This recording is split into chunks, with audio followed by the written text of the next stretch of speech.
Fėjų pasakos. Seniai į fėjų slėnį užsuko keliaujantis pasakotojas. Jis su savimi turėjo stebuklingą lagaminą, kurį padovanojo fėjoms. Papasakojęs apie lagamino galias ir atskleidęs burtažodį, pasakotojas iškeliavo. Nuo tada fėjos auklės savo mažylėms seka pasakas iš lagamino. Atėjus metui, viena iš auklių pranešė mažylėms, kad visi pakankamai paaugo ir laikas jiems klausytis pasakų. Tada jie atsinešė lagaminą, paragino visus susėsti rateliu ir ištarė burtažodį. Žodyje galia ir turtai. Juos ištarus vyksta burtai. Kaip kerėti, fėjos žino, kviečiam pasaką iš lagamino.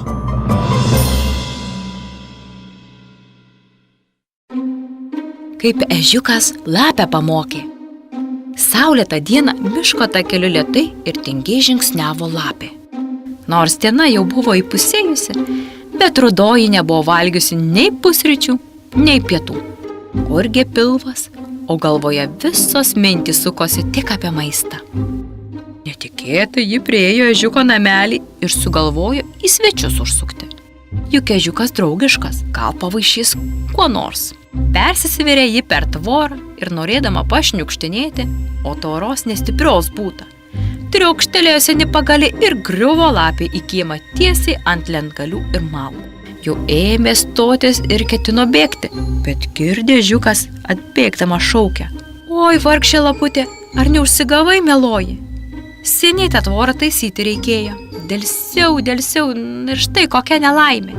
O lapė tik to ir tereikėjo. Pamačiusi, kad ežiukas toks išsigandęs ir jaudinasi, lapė tik bumt, krito ant lentgalių ir garsiai dejuoti pradėjo.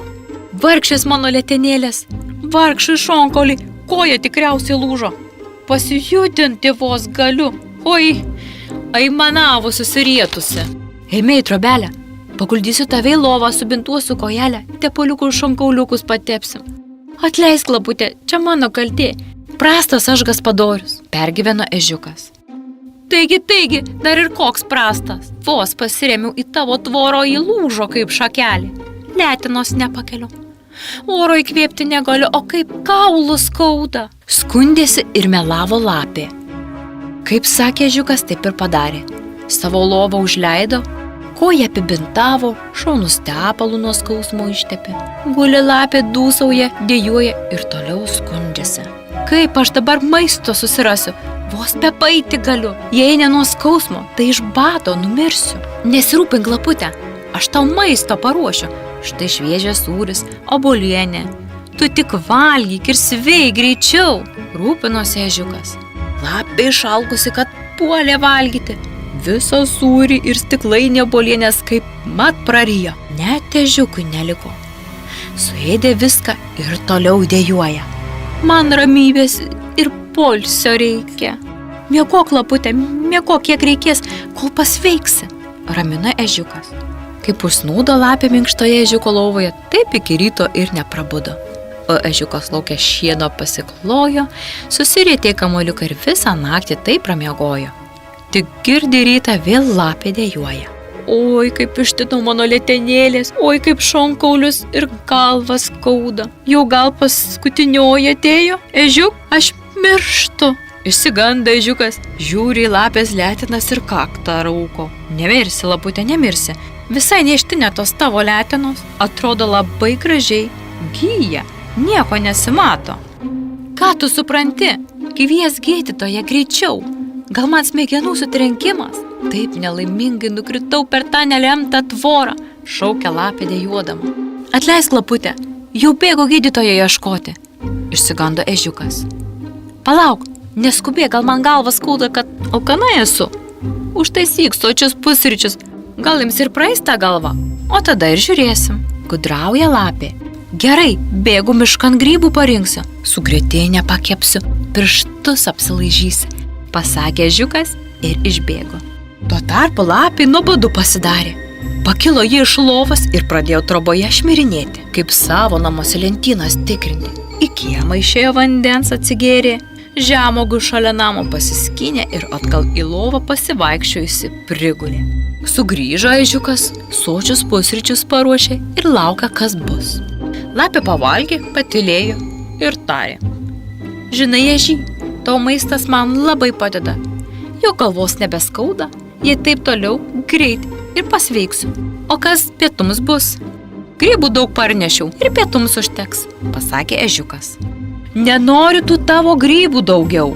Aš pyrago noriu su uogomis ir kompotu, reikalavo lapė. Gerai, laputė, iškepsiu tau pyragą. Bėgu į mišką uogauti, pasakė ežiukas ir vėl išėjo. Vos kiemą paliko, už vartelių ežiukas susitiko savo kaimyną Peliuką. Sveikas gyvas kaimynėli, kur tu taip skubi?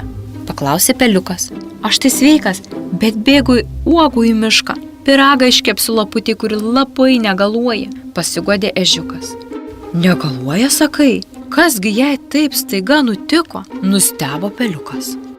Ne staiga, o vakar į mano tvorą pasirėmė norėdama su manimi pasisveikinti. Seni štakietai lūžo ir laputė su visa tvora į kiemą įgriuvo. Šonkaulius apsitrankė, sako, gal koja lūžo, skundėsi ežiukas.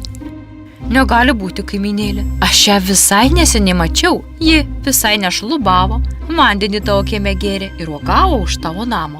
Nusistebėjo Peliukas. Nejaugi lapė mane apgaudinėja? Nepatikėjo ežiukas. Na tu ir naivuolis, lapės nepažįsti. Nusijuokė Peliukas ir pridūrė. Eime, pasislėpsim ir patikosim, kad pats įsitikintum. Pasislėpė ežiukas su Peliuku krūmuose ir stebi namelį. Kaip sakė Peliukas, taip ir buvo. Ilgai laukti nereikėjo. Išėjo rudoji iš namelio, apsidairė, pamatė ant suolelio stovinčią puodynę su medumi ir pradėjo kabinti. Medų laižyti. Žiūrė ežiukas, galvą kraipo ir suprasti negali, kaip leidosi lapės apgaunamas. Jau norėjo lysti iš slėptuvės ir lapę pričiupti, bet Peliukas jį sulaikė ir tarė. Negi leisi rudąjį taip lengvai išsisukti? Pamokyti ją reikia. Eik dabar namo ir pasakyk, kad uogų neradai, kad į kitą miško pusę susiruošė eiti ir kad vėlai grįšė, bet išeidamas iš namų ištepsi slenkstį ir laiptus šiuo tepalu.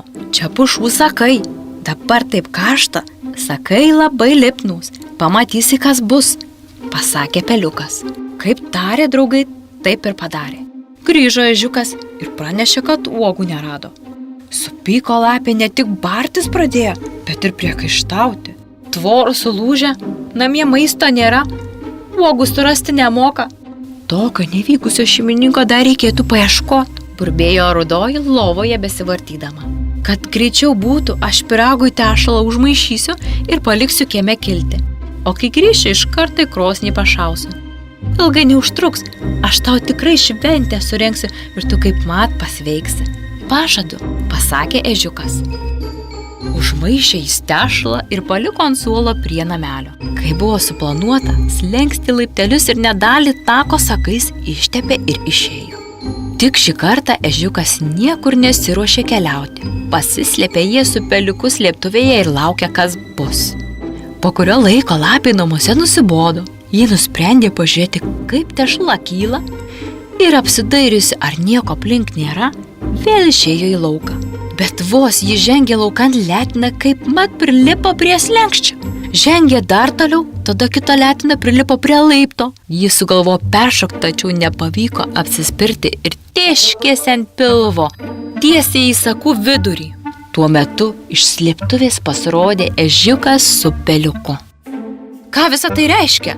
Niršo ir šaukė lapė, bandydama atsistoti ir valytis nuo kailio lipnius sakus. Tai reiškia, kad tu melagė, o aš pažadėjau, kad greitai pasveiksi.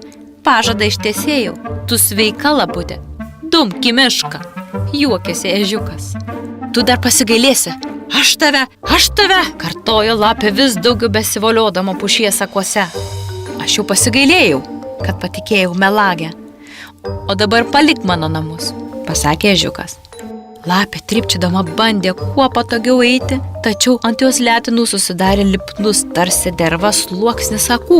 Viskas kibo prie letinų, kiekvienas šapelis, smėlis ir net kankorėžiai. Teks rudoji laukti, kol naujas kailis ataugs. ilgai prisiminsi šią pamoką, šūktelėjo peliukas.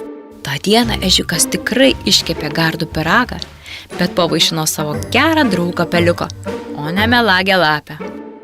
Sako, ne visos lapės melagės, tačiau tokios kaip ši ima ir sugadina visų lapių reputaciją. O tada ir kitomis patikėti sunku.